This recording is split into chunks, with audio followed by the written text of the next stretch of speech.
Selamat pagi, Bapak, Ibu, dan rekan-rekan sekalian. Selamat datang di acara Skripsi Awards ke-22 2024 periode kedua dengan tema Inovasi Penelitian Arsitektur untuk Keberlanjutan Lingkungan Binaan. Terima kasih atas kesediaan Bapak, Ibu, dan rekan-rekan yang sudah berkenan hadir mengikuti acara ini.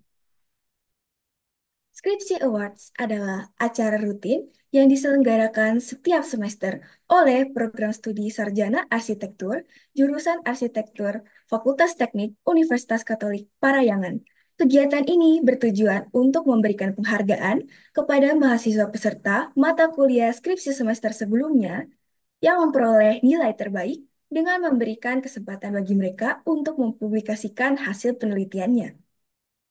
Acara ini sekaligus memberikan kesempatan bagi mahasiswa peserta mata kuliah skripsi untuk dinilai oleh para pengulas eksternal. Kegiatan Skripsi Awards meliputi pameran poster skripsi, presentasi hasil skripsi dalam seminar terbuka untuk umum, dan pemberian penghargaan kepada makalah ilmiah terbaik yang telah melalui penilaian oleh para reviewer. Acara hari ini dirangkai dengan seminar daring dari dua pembicara utama. Pembicara utama adalah Profesor Insinyur Antariksa Master of Engineering PhD. Beliau adalah dosen sejarah arsitektur, pelestarian arsitektur, arsitektur Nusantara, arsitektur tradisional, dan kearifan lokal Universitas Brawijaya. Dan pembicara kedua adalah arsitek Adrianto Santoso, STMPI, selaku Ketua Ikatan Arsitek Indonesia Provinsi Jawa Barat. Sebelum dimulainya rangkaian acara, perkenalkan saya Stefani. Dan saya Aiko yang akan menjadi pembawa acara pada hari ini. Hadirin yang kami hormati, untuk mengawali acara yang akan dilaksanakan dari pagi hingga siang hari ini, alangkah baiknya jika kita terlebih dahulu memanjatkan doa kepada Tuhan agar diberi kelancaran dalam menjalankan dan mengikuti acara pada hari ini. Doa akan dipimpin oleh Raditya Wicaksono secara agama Katolik. Bapak, Ibu, dan rekan-rekan dipersilahkan untuk berdoa sesuai dengan agama dan kepercayaan. Terima kasih. Ba- Baik, Bapak, Ibu, dan rekan-rekan sekalian, marilah kita berdoa. Dalam nama Bapa, dan Putra, dan Roh Kudus. Amin. Selamat pagi, Bapak. Pada saat ini, kami akan menjalankan acara Skripsi Awards ke-22 2004, periode kedua. Berkatilah acara ini agar berjalan dengan lancar, tidak kurang suatu apapun. Kami ujungkan doa ini ke dalam tangan-Mu, demi Yesus, Tuhan dan pengantara kami. Dalam nama Bapa, dan Putra, dan Roh Kudus. Amin. Terima kasih, Radit. Sekali lagi, kami mengucapkan selamat datang kepada yang terhormat Bapak Budianto Wijaya PhD, selaku Dekan Fakultas Teknik, Bapak Dimas Hartawan Wicaksono PhD, selaku Ketua Program Studi Arsitektur Program Sarjana Arsitektur Unpar, para dosen, hadirin, dan rekan-rekan sekalian yang telah hadir pada kesempatan ini. Selanjutnya akan disampaikan kata sambutan sekaligus laporan dari Ketua Panitia Acara Skripsi Awards ke-22 2024 periode kedua, yaitu Bapak Dr. Insinyur Hartanto Budiono MT. Kepada Bapak Hartanto kami persilakan. Selamat pagi, salam sejahtera bagi kita semua. Selamat datang di acara webinar CV Award 2024 kedua dalam bentuk seminar online. Hari ini Sabtu 9 November 2024 direncanakan dari pukul 8 sampai dengan jam 14.30. Acara ini bekerja sama dengan Ikatan Arsitektur Indonesia Jawa Barat melalui link Zoom dengan kuota 1.000 peserta. Yang terhormat Budianto Wijaya PhD sebagai Dekan Fakultas Teknik Universitas Katolik Parahyangan. Hari ini diwakili oleh Bapak Dr. Sahid sebagai pejabat Dekan 1.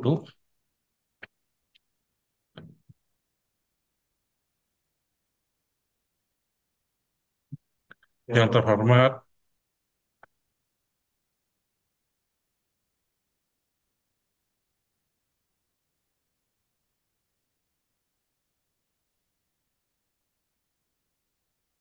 Bapak Dimas sebagai Ketua Program Studi Sarjana Arsitektur,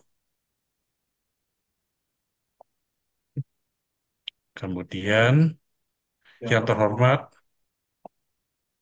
keynote speaker kami yaitu Profesor Insinyur Antariksa Eng dan keynote speaker kedua AR A. Adrianto Santoso, STMT IAI. Yang terhormat semua dosen Panitia Skripsi Award 2024 kedua, yang terhormat semua mahasiswa, yang terhormat semua rekan peserta yang membagi waktu dalam acara ini. Acara ini diikuti oleh 4 orang reviewer dari universitas lain yang terdiri dari satu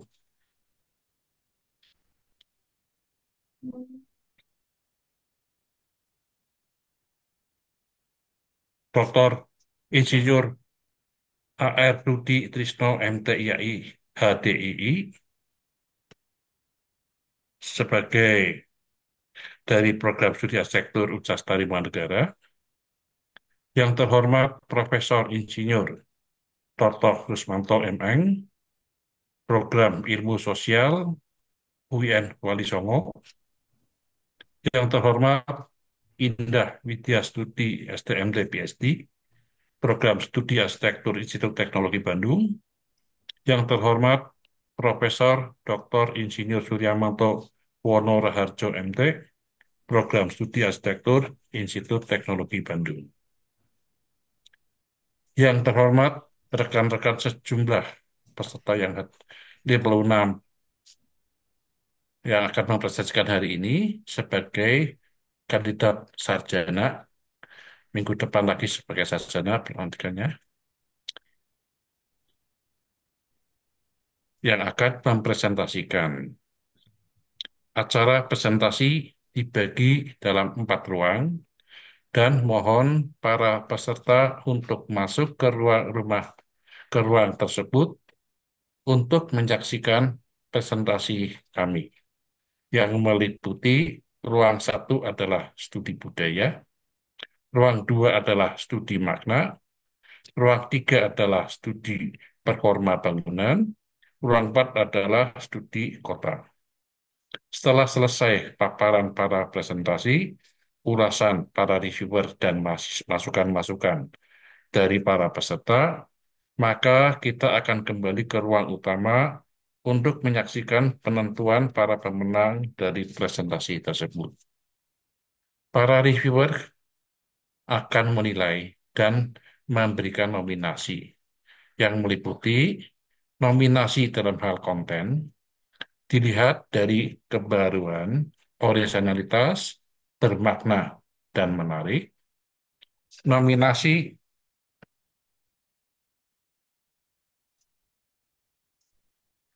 dalam hal metodologi, dalam hal kemampuan penelitian dan pemecahan, nominasi dalam hal pembahasan, dalam hal kedalaman dan keluasan, nominasi dalam hal penulisan, dalam hal ini adalah sistematika, akurasi, teknikal, dan kejelasan, serta nominasi poster yang menyampaikan kemampuan kelengkapan dan kejelasan. Semoga semua acara ini bermanfaat dan berguna bagi kepentingan pendidikan, peningkatan ilmu pengetahuan untuk bangsa dan negara.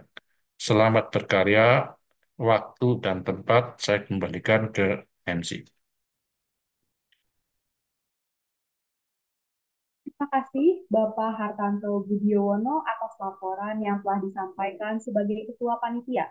Berikutnya akan disampaikan kata sambutan dari Ketua Program Studi Arsitektur Program Sarjana, Bapak Dimas Hartawan Wicaksono, PhD. Kepada Pak Dimas, kami persilahkan. Baik, Assalamualaikum warahmatullahi wabarakatuh. Selamat pagi dan salam sejahtera bagi kita semua.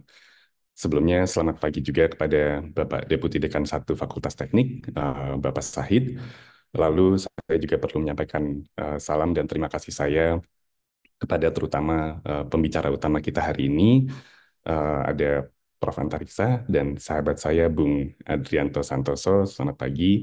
Lalu juga kepada para pengulas, ada Prof. Toto, ada Prof. Suryamanto, Ibu Dr. Indah Widyastuti, dan Bapak Dr. Rudi Trisno.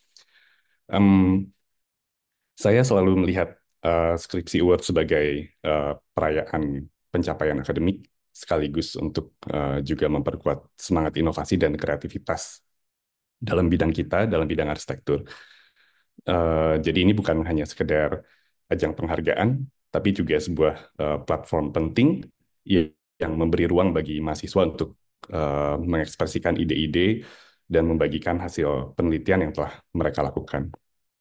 Kita semua tahu bahwa dalam dunia kita, dunia arsitektur ini, kemampuan untuk berpikir kritis, membangun argumen yang solid, itu adalah keterampilan yang sangat diperlukan.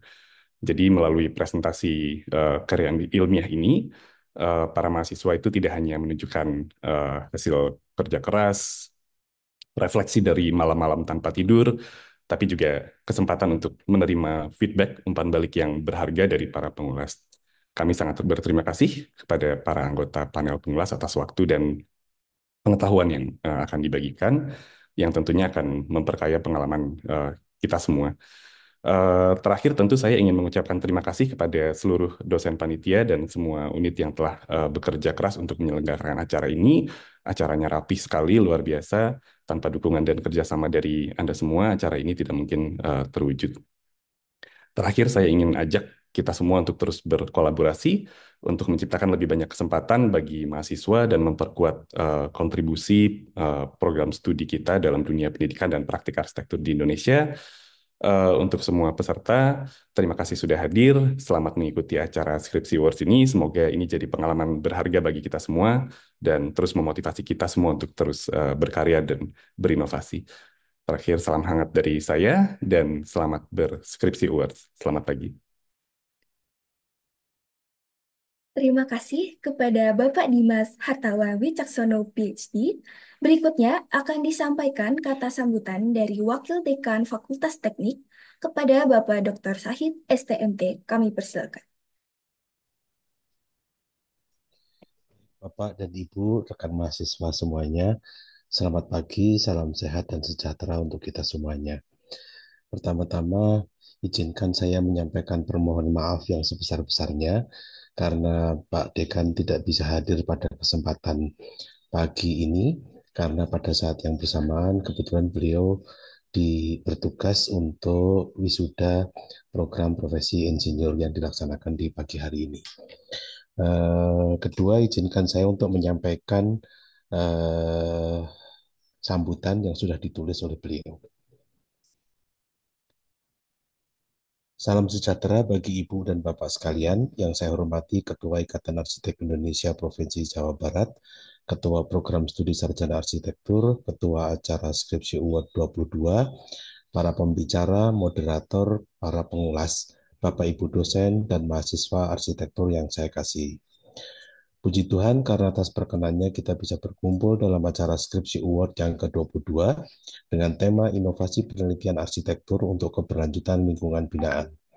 Saya merasa terhormat bisa hadir di tengah-tengah Anda semuanya dalam kesempatan yang luar biasa ini. Keberlanjutan adalah tantangan global yang harus kita hadapi, di mana arsitektur memiliki peran penting dalam menciptakan lingkungan binaan yang berkelanjutan. Dengan melakukan penelitian dan inovasi, kita dapat mengatasi tantangan ini secara kreatif dan efisien. Dan karya skripsi yang akan dipresentasikan oleh mahasiswa kita hari ini menunjukkan besarnya potensi inovasi yang bisa kita raih dalam bidang arsitektur. Saya ingin mengucapkan selamat kepada semua mahasiswa yang telah menyelesaikan skripsi mereka. Karya-karya ini adalah bukti nyata dari dedikasi dan semangat yang tinggi dalam menciptakan solusi arsitektur yang berkelanjutan. Penghargaan yang akan diberikan hari ini bukan hanya untuk menghargai hasil karya, tapi juga untuk mendorong kita semuanya agar terus berpikir kreatif dan inovatif dalam penelitian dan praktik arsitektur. Akhir kata, saya berharap acara ini dapat menjadi inspirasi bagi kita semuanya untuk lebih giat dalam melakukan penelitian yang berfokus pada keberlanjutan. Mari kita bersama menjadikan lingkungan binaan kita lebih baik, tidak hanya untuk generasi saat ini, tapi juga untuk generasi yang akan datang. Terima kasih atas perhatian dan selamat kepada semua penerima award. Tuhan memberkati.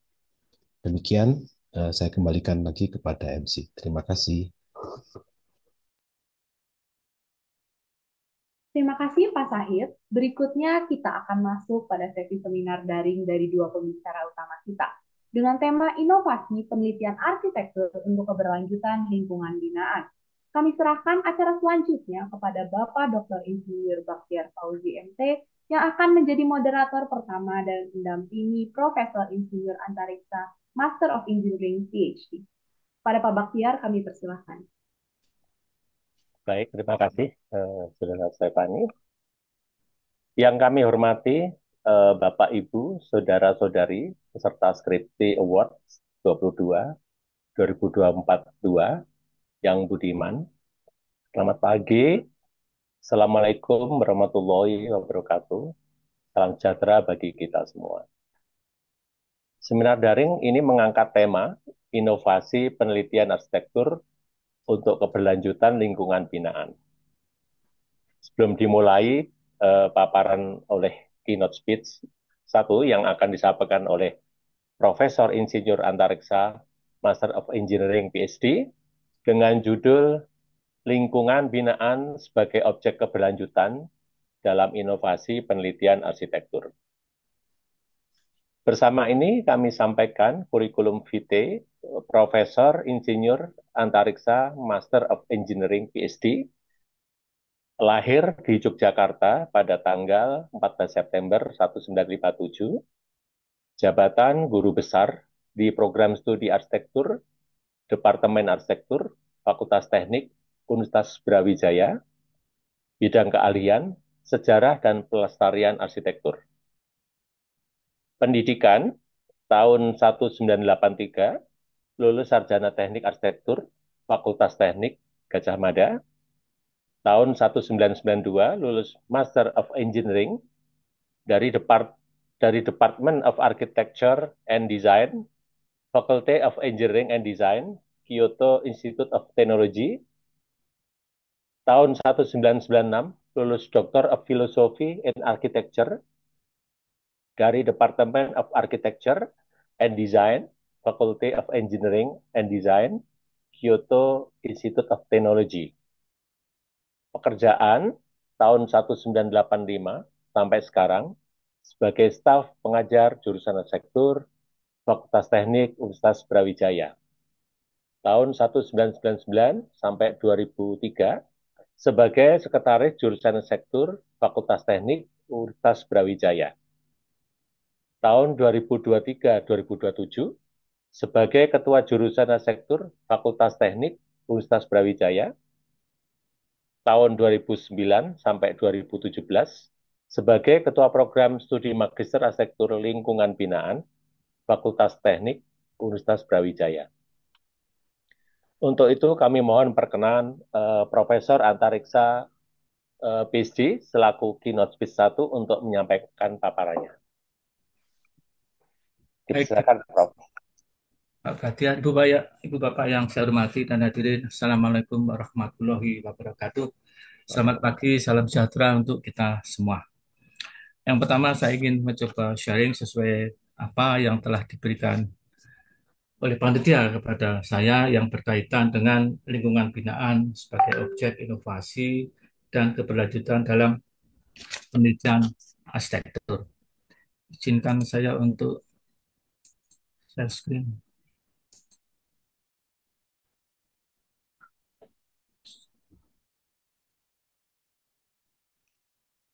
Sudah terlihat ya Pak Batiar? Sudah, Prof. Ampun. Baik, Bapak Ibu yang saya hormati, saya coba. Nah, yang pertama saya ingin mengungkapkan apa sebenarnya skripsi itu. Skripsi adalah sebuah karya tulis ilmiah yang di dalamnya terdapat pernyataan atau teori yang didukung oleh argumen yang dikemukakan dalam sebuah tulisan ilmiah sebagai bukti kemampuan yang bersangkutan, dalam hal ini mahasiswa, dalam penelitian dan pengembangan ilmu di bidang keilmuan, dalam hal ini arsitektur. Nah, skripsi ini harus ditulis secara individual berdasarkan hasil penelitian empiris untuk dijadikan bahan kajian akademis.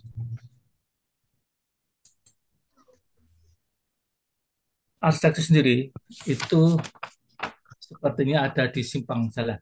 Ya, jadi bidang ilmu selain seni, rekayasa, sains, antropologi, arkeologi, psikologi, dan lainnya bisa masuk menjadi bagian dari arsitektur. Ada dua hal yang menarik di sini, yaitu yang pertama penelitian secara arsitektur dan penelitian arsitektur. Dalam penelitian secara arsitektur, merupakan bentuk penelitian yang paling tua dan paling lama, apalagi sejarah ya, di bidang arsitektur. Untuk waktu yang lama, karena hal ini selalu menyangkut studi-studi yang berdasarkan fakta. Jadi harus ada faktanya. Dalam sejarah arsitektur, siswa diajarkan untuk menafsirkan bagaimana bangunan dirancang, bagaimana bangunan digunakan, dan bagaimana bangunan diadaptasi dari waktu ke waktu, serta bagaimana memahami dimensi sosial politik budaya yang ada di dalamnya. Penelitian sejarah ini sulit buat kita, karena apa? Kita mempelajari masa lalu, tetapi kita tidak hidup di masa lalu. Kemudian berikutnya adalah penelitian arsitektur. Ada tiga hal atau kategori yang bisa kita lihat di dalam penelitian arsitektur, yang hal ini dapat menciptakan dan memperluas pengetahuan. Ya, biasanya dilakukan di lingkungan akademis, penelitian laboratorium. Kemudian ada penelitian terapan, dan yang ketiga adalah penelitian yang berbasis proyek. Nah, tiga hal ini saja tempat bermain dalam penelitian arsitektur. Dalam penelitian arsitektur ada tiga hal yang paling utama dan yang pokok. Ya, tiga hal ini kita akan bermain di teori, di permasalahan, atau di metodenya. Nah, semua berkaitan dengan pernyataannya, dengan asal mulanya, dengan konteksnya, dengan peralatannya, dengan sampelnya, dengan data, kerangka kerja, tinjauan referensi literatur atau pustaka, dan kesimpulan. Ya, ini objek dan tiga tempat inilah yang menjadi bagian dari permainan penelitian di dalam bidang arsitektur. Nah, dari hal yang telah saya jelaskan di atas, kita tidak boleh lepas dari apa yang ada di dalam standar nasional pendidikan. Dalam Permendikti RI nomor 44 tahun 2015 tentang SNDikti pasal 44. Bahwa penelitian arsitektur itu harus melihat standar nasional penelitian dan standar hasil penelitian. Ini sebagai kriteria mutu hasil penelitian. Ini berdasar nomor 44 2015 pasal 44.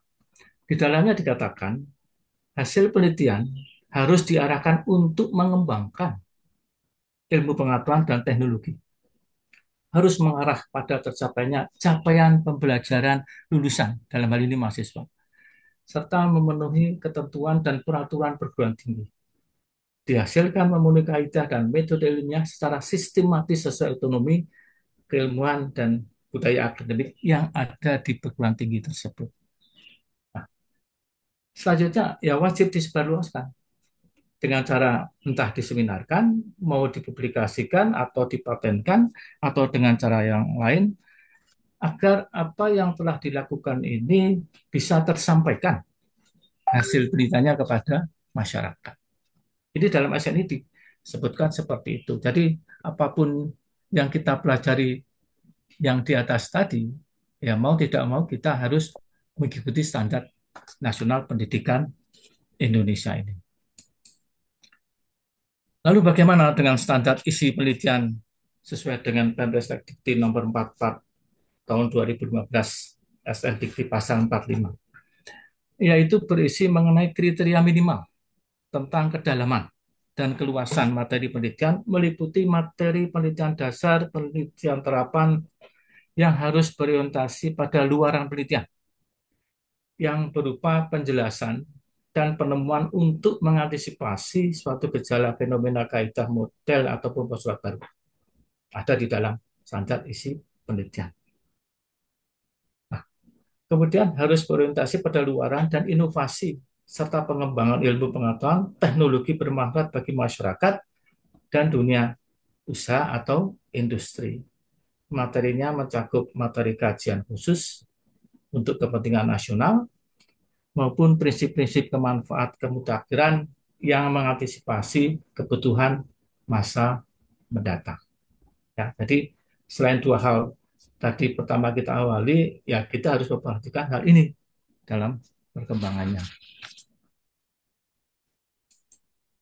Nah, kemudian di dalam SNI sendiri, standar nasional pendidikan Indonesia maupun KKNI, Kerangka Kualifikasi Nasional Indonesia, skripsi itu ada di level 6, yaitu menerapkan pemikiran logis, kritis, sistematis, dan inovatif. Sedangkan S2 di level 8 adalah menerapkan dan mengembangkan pemikiran logis, kritis, sistematis, dan kreatif.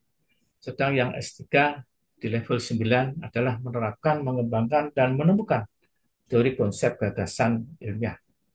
Kemudian apa yang dikembangkan bisa pendekatannya, bisa teorinya, dan bisa metodenya. Jadi kalau kita bicara pada level S1 skripsi, ya kita bicara pada menerapkan tadi. Apa ya teori, bisa metode, mungkin bisa pendekatan. Nah, kalau sudah di level S2, dia bisa menerapkan dan mengembangkan apa ya teori, metode, dan pendekatannya. Nah, di S3 ini agak berat karena dia harus menemukan. Bisa teori, bisa metode, bisa konsep, bisa model, dan sebagainya. Nah, jadi ini apa yang ada di dalam KKN dan SNI harus menjadi bagian dari penelitian skripsi misalnya. Dan dalam penelitian selalu disebut dipertanyakan mengenai state of the art apapun dalam penelitian. Kalau Bapak Ibu menguji mahasiswa biasanya selalu muncul apa state of the art, apa kebaruannya, apa selalu gitu. Ya, ya memang sistemnya seperti itu ya harus kita ikuti. Nah, di dalam state of the art itu meliputi siapa saja hingga paling terakhir meneliti. Jadi hal-hal yang dapat kita gunakan, kita pakai sebagai referensi itu bisa yang paling akhir. Apa-apa yang pernah dilakukan orang lain yang ada kemiripannya dan kesamanya dengan apa yang kita lakukan.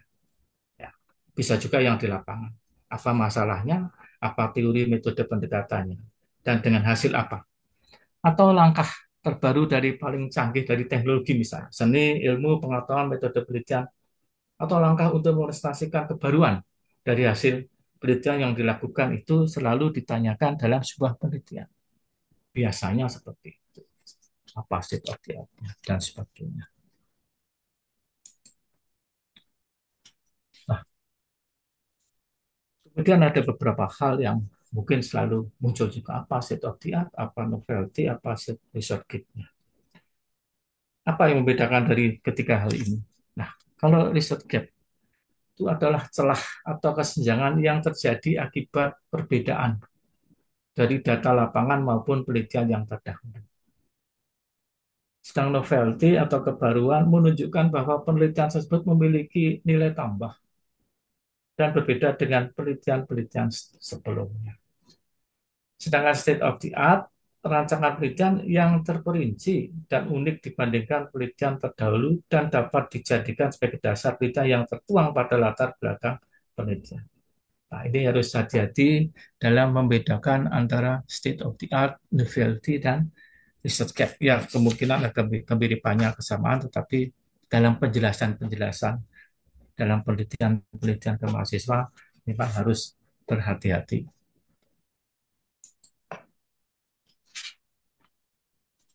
Lalu bagaimana cara mencari ketiga hal tersebut tentang research gap, state of the art, dan novelty?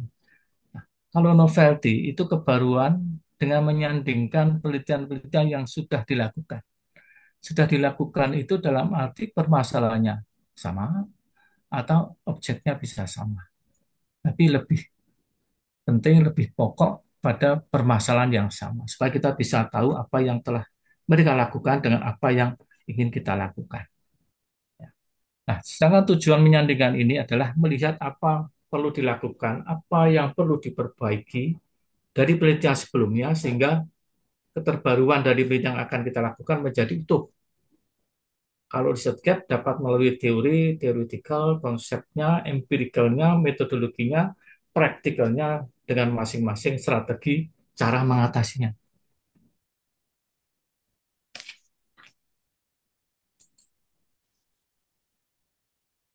Lalu kemudian apa inovasi itu? Inovasi itu adalah model penelitian yang lebih diarahkan untuk menciptakan inovasi dan pengembangan iptek tadi. Nah, dalam inovasi menemukan sesuatu hal yang baru atau melakukan berbagai pembaruan yang terbentuk dalam sebuah produk atau ide atau desain tadi dapat dijadikan sebagai pencarian solusi baik untuk kebutuhan yang sudah diketahui atau terkadang untuk kebutuhan yang belum terdefinisi. Lalu apa yang dapat diinovasikan dalam penelitian dalam eh, inovasi ini? Yaitu ya teori, metode dan pendekatannya. Ya, objek astralnya di sini. Kalau pendekatannya itu baru, kemudian permasalahannya juga baru, teori-teori kita inovasi dan metodenya kita bahas, hasilnya pasti baru. Meskipun objeknya lama. Tapi kalau objeknya lama sudah pernah, teori dan sudah pernah, ya kita mengulang. Jadi yang bisa kita inovasikan dalam penelitian itu ya teori, ya metode, ya pendekatannya. Lalu apa yang diinovasikan? Ya tiga hal itu tadi. Baik ini untuk penelitian arsitektur maupun skripsi, tesis, disertasi. Ada objeknya, ada permasalahannya, ada pendekatan, menggunakan teori dan metode kita bahas, ada hasil dan temuannya. Mau itu penelitian arsitektur, mau itu skripsi, tesis, disertasi, ya prosesnya seperti ini. Ya memang mainstreamnya seperti ini. Di negara kita itu ya mainstreamnya seperti ini. Memang ada mainstream yang berbeda. Saya juga belajar mainstream ini ya setelah pulang ke sini. Tetapi ada beberapa penelitian yang modelnya itu non mainstream dalam arti bahwa pembahasannya itu kumpulan dari publikasi-publikasi. Ada yang seperti itu. Dan saya melakukan hal semacam itu. Ya. Jadi hasil pembahasan itu bukan seperti apa yang kita lakukan selama ini dalam penelitian di tempat kita, tetapi itu kumpulan-kumpulan dari publikasi-publikasi. Jadi ada pendahuluannya, ada teori, ada metodenya, hasil pembahasan itu kumpulan-kumpulan dari publikasi-publikasi, kemudian baru kesimpulan. Ada yang mempunyai mainstream semacam itu. Tapi kita kembali ke situ saja karena mainstream penelitian-penelitian yang ada di negara kita ya modelnya memang semacam ini. Saya mengulang kembali apa yang bisa diinovasikan ya tiga hal ini. Metodenya, teorinya, atau pendekatannya. Pendekatan arsitek secara keseluruhan itu adalah kegiatan suatu penelitian yang dimulai dari perumusan masalah sampai membuat satu kesimpulan. Itu pendekatan. Maka banyak yang menggunakan strukturalisme, kemudian fenomenologi, postmodern, dan umum saja. Silakan. Itu kan cara, alat. Awal sampai prosesnya. Dengan demikian, ada beberapa di luar bidang arsitektur. Metode jadi begini, kalau di bidang arsitektur itu kan inovasinya teori yang sudah sering kita gunakan, tetapi si peneliti ingin mencoba menggunakan eh, apa namanya teori yang di luar itu. Nah, itu ada inovasinya. Ya, mau teori lokal, mau teori sosial, teori kemanusiaan dan sebagainya, silakan saja bisa digunakan. Nah, metodenya itu kan bisa kuantitatif dan juga bisa kualitatif atau digabung kedua-duanya. Sekarang trennya kan mixed method. Mixed method itu tidak semata-mata kuantitatif dan kualitatif saja, tapi mixed method itu bisa di dalam suatu pertanyaan penelitian atau rumusan masalah akan diselesaikan menggunakan lebih dari dua langkah atau metode. Itu mix, pemahaman saya itu juga mix. Jadi tidak semata-mata kualitatif dan kuantitatif saja, tetapi satu rumusan atau satu pertanyaan penelitian bisa diselesaikan menggunakan dua langkah metode atau lebih. Itu juga mixed method. Nah, Lalu bagaimana inovasi ketiga hal tersebut, pendekatan, teori, dan metode ini? Nah, inovasi dalam pendekatan, kegiatan ide gagasan baru dalam satu penelitian dimulai dari perumusan masalah sampai membuat kesimpulan. Menggunakan pendekatan baru yang belum pernah digunakan untuk proses penelitian. Itu menurut saya juga inovasi dalam pendekatan. Oh ini pernah ada, tapi dia menggunakan strukturalis. Kemudian, oh ini ada penelitian yang agak mirip, tapi dia menggunakan Venn atau yang lain-lainnya. Itu inovasi-inovasi dalam pendekatan. Kemudian dalam teori, itu membahas bagaimana ide atau gagasan baru dan teknologi tersebut. Sebagai contoh, ada beberapa teori yang sama, yang kita temukan ada beberapa dari para penemu teori tadi, lalu kita elaborasikan. Lalu keluar variabel baru dengan teori yang sama. Itu juga inovasi. Atau kita ingin menggunakan teori yang belum pernah digunakan pada permasalahan tersebut. Teorinya sudah ada. Itu juga inovasi. Jadi yang pertama tadi pendekatan yang bisa kita lakukan inovasinya, kemudian untuk yang teori juga bisa kita lakukan cara. Nah, yang metode tadi yang saya sampaikan, ada satu metode yang pernah digunakan atau kita ingin menggunakan metode yang belum pernah digunakan untuk menjawab permasalahan baru saya. Nah, itu juga inovasi tadi. Selain yang kualitatif dan kuantitatif tadi. Itu bisa dilakukan. Itu inovasi. Nah, apa lingkungan binaan itu? Lingkungan yang terbangun yang ditandai dominasi struktur buatan manusia yang menyediakan latar bagi aktivitas manusia. Mulai dari bangunan dan taman atau ruang terbuka hijau hingga lingkungan sekitar kita dan kota yang sering kali mencakup infrastruktur. Pendukungnya seperti pasokan air dan sebagainya, dan sebagainya. Jadi mereka bergantung pada asupan tenaga, sumber daya, rekayasa, dan ini menjadi bagian dari arsitektur lanskap, perencanaan kota, kesehatan masyarakat, dan sebagainya. Nah, jadi ini lingkungan buatan manusia, built environment-nya tadi. Ya, bisa kota, bisa gedung, bisa ruang perkotaan, bisa jalur jalan kaki, jalan raya, dan sebagainya. Dan lingkungan binaan ini bisa bersifat interdisipliner dan dapat mencakup disiplin ilmu seperti seni visual, arsitektur, dan sebagainya. Sebenarnya ini juga bisa diselesaikan apa namanya pendekatan dan permasalahannya di luar interdisipliner, bisa juga multidisipliner. Tetapi kita tidak boleh keluar dari bidang arsitektur. Pendekatannya silakan, tapi tidak boleh keluar dari bidang arsitektur. Nah, bagaimana lingkungan binaan kita ini bisa, ini sebagai contoh saja yang sebelah kanan ya, yang pernah eh, dilakukan oleh mahasiswa tadi. Maka lingkungan binaan itu bisa area, bisa perkotaan, bisa perdesaan, bisa kampung, dan sebagainya. Dan ini juga bisa mempengaruhi kehidupan kita sehari-hari, baik skala negatif maupun yang positif. Ini bisa menjadi bagian dari objek penelitian secara arsitektur maupun arsitektur.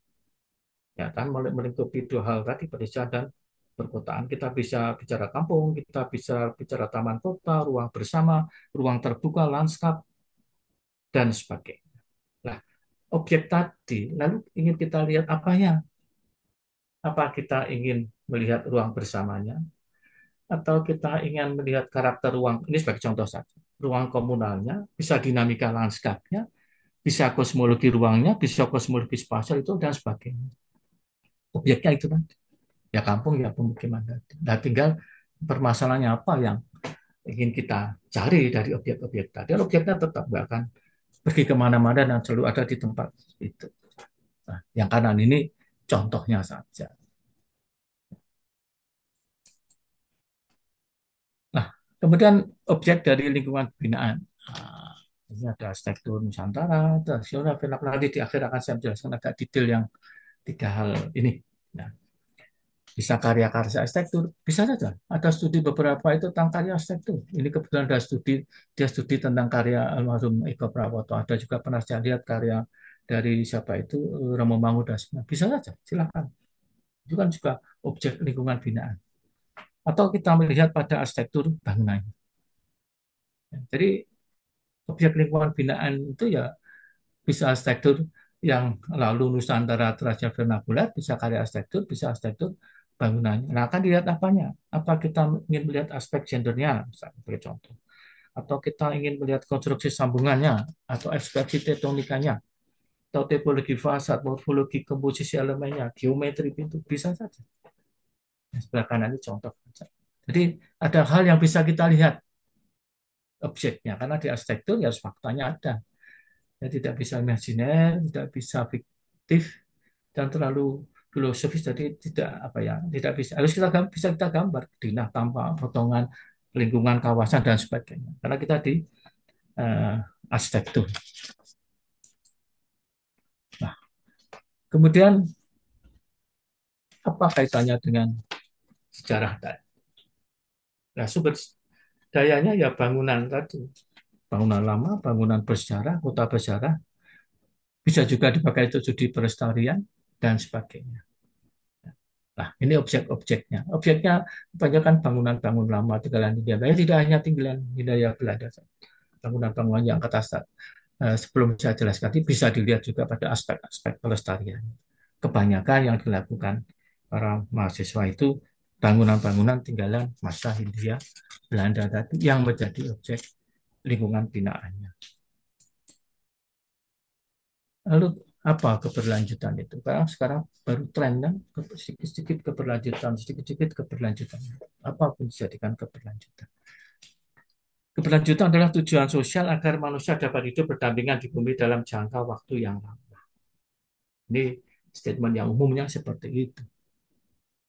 Keberlanjutan sebagai pemenuhan kebutuhan generasi saat ini tanpa mengorbankan kebutuhan generasi mendatang, sambil memastikan keseimbangan antara pertumbuhan ekonomi, pemeliharaan lingkungan, kesejahteraan, dan sebagainya. Dan definisi ini kan juga masih juga diperdebatkan, tergantung pada literatur konteksnya dan waktunya juga. Nah, keberlanjutan ini sendiri umumnya memiliki tiga lingkungan tadi: ekonomi, sosial, dan abadi dan lingkungan. Dan kecenderungannya banyak yang bicara berkaitan dengan lingkungan.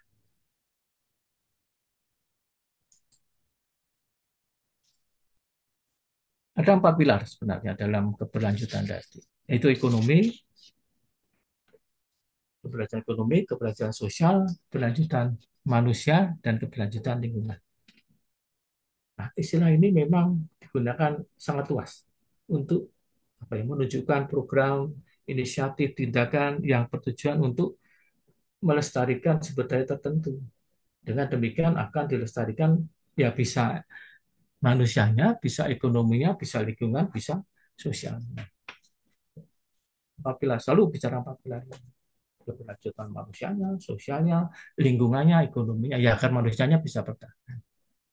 Nah, lalu masuk ke wilayah arsitektur. Apa yang diberlanjutkan? Nanti yang terakhir coba kita agak bahas sedikit. Kemudian dalam keberlanjutan arsitektur, ini kan respon apa ya, dan ekspresi keberadaan kita serta rasa peduli terhadap dunia sekitar kita sebenarnya keberlanjutan. Kok begini? Nah, kita ingin mencoba bagaimana kalau ini bisa dipertahankan untuk ke depan dan sebagainya. Bagaimana kita meminimalkan dampak negatif terhadap lingkungan, misalnya. Atau bagaimana efisiensi dan modernisasi penggunaan material, misalnya energi, ruang pembangunan, dan sebagainya, ekosistem. Nah, ini ada di dalam keberlanjutan tadi. Hemat energi dalam arsitektur, minimalkan penggunaan energi tanpa membatasi berubah fungsi, misalnya. Nah, itu ada di dalam arsitektur keberlanjutan agar kita bisa nyaman, produktivitas penghuninya juga bisa efisien dan sebagainya. Nah, di dalam arsitektur berkelanjutan ini ada 3 pilar, ada lingkungan, ada ekonomi, dan ada sosial. 3 hal ini yang jadi pokok. Ya, jadi kita harus memastikan ketiga hal ini secara holistik. Kita harus juga menghormati integrasi budaya, ya, di samping aspek-aspek penting yang lainnya. Nah, demikian Demikian, kalau sosial dan lingkungannya ya harus dapat diterima. Kemudian ekonomi dengan lingkungan ya harus layak. Sosial dan ekonomi ya harus adil. Nah, tiga hal ini yang menjadi pemikiran-pemikiran secara holistik. Nah, lalu bagaimana masa depan arsitektur yang berkelanjutan? Kita cenderung selalu mengatakan arsitektur sebagai apa, bangunan hijau dan sebagainya. Ada sebuah tren, tetapi ini adalah merupakan masa depan konstruksi. Dengan demikian, seiring dan semakin sadarnya dunia, maka perlu melindungi lingkungan praktik. Aset hijau menjadi semakin umum. Ya, masih bisa juga berjalan, tetapi kan kita harus mengaitkan ketiga hal yang di atas tadi. Ya lingkungan, ya sosial, ya ekonomi. Kenapa harus demikian? Ya, itu tadi. Karena keberlanjutan tadi. Ada kalau kita tidak apa namanya menjelaskan pemahaman keberlanjutan tadi pada penelitian-penelitian yang sebelumnya saya jelaskan di atas tadi. Kemudian apa penelitian yang berkelanjutan itu?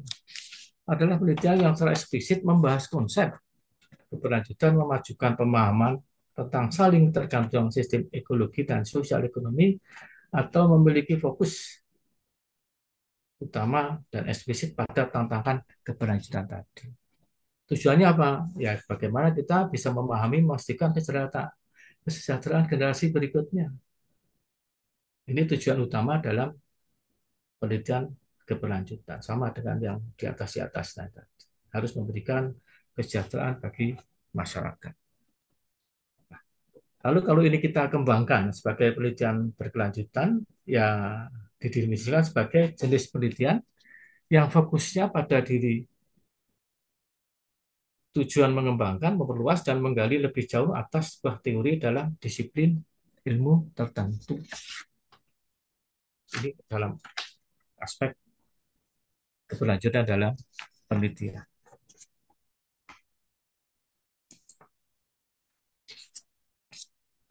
Lalu kalau kita gabungkan ketiga hal ini, penelitian keberlanjutan, arsitektur keberlanjutan, dan keberlanjutan, adalah proses yang berjalan terus-menerus. Hasil dari sebuah penelitian akan terus disempurnakan seiring perkembangan ilmu pengetahuan. Dia disempurnakan terus sesuai dengan perkembangan pengetahuan karena harus berlanjut. Nah, menggunakan pendekatan sadar untuk konservasi tenaga dan ekologis. Nah, ini selalu muncul dalam desain lingkungan binaan atau teori sains gaya bangunan dan dapat bertahan dalam jangka panjang tanpa merusak lingkungan. Ini tiga hal tadi kalau kita gabungkan, itu akan seperti itu. Nah, sekarang yang terakhir, sebagai penutup. Saya ingin sharing di sini.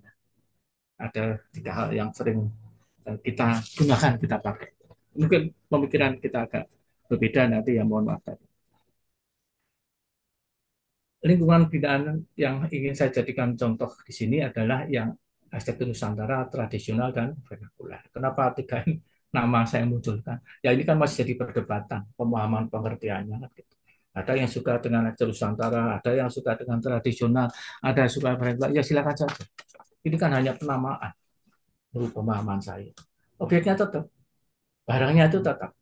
Dari dulu sampai sekarang ya itu barangnya itu. Mau Toraja, mau Aceh, mau Jawa, mau itu ya barangnya sama, tetap seperti itu. Cuma penamaan saja, ada yang ingin menggunakan Nusantara, ada yang ingin menggunakan tradisional, ada yang ingin menggunakan vernakular. Ya silakan. Ya sesuai dengan keinginan ibu bapak mana yang paling disukai. Karena argumen ini kan masing-masing juga mengeluarkan pemahaman-pemahaman, pengertian dan sebagainya. Ya nggak apa-apa, silakan saja. Nah, yang menjadi pertanyaan, keberlanjutan itu menurut siapa? Menurut saya, menurut Anda, Ibu Bapak, atau menurut mereka? Nah, itu harus pahami dulu sebelum kita melakukan tadi. Sehingga tema-tema topik-topik judul keberlanjutan selalu muncul itu harus kita cermati dulu. Menurut siapa? Nah, kebanyakan menurut si peneliti. Nah, kalau kita ingin melakukan kajian-kajian pada arsitektur yang tiga ini, barangnya tetap dan dia bertahan sampai sekarang. Itu bertahan apa berlanjut? Oh, barangnya ada sampai sekarang. Sudah ratusan tahun dihuni oleh mereka. Tetap sampai sekarang ada. Lalu kita ingin studi keberlanjutan. Pertanyaan saya, apa yang berlanjut? Di mana letak keberlanjutan? Beda dengan ada bangunan baru, lalu kita ingin berkelanjutan. Atau apa ya, kalau dalam aspek yang praktisi itu istilahnya Prof. Yosef mengkini, tapi saya lebih cenderung mengatakan tumbuh kembang atau menumbuh kembangkan, bukan mengkopi masa lalu ya, bukan menghadirkan masa lalu. Ini statementnya almarhum Pak Eko Prawoto kan bangunan yang kita datangkan pada saat ini itu ruang waktu yang berbeda. Dia tidak akan mempunyai jiwa. Jadi bangunan itu tidak mempunyai jiwa. Karena ruang waktunya yang berbeda. Maka bukan mengopi, tapi mungkin tadi menggini atau menumbuh kembangkan. Nah itu mungkin bisa kita lihat aspek keberlanjutannya. Kita penting tadi.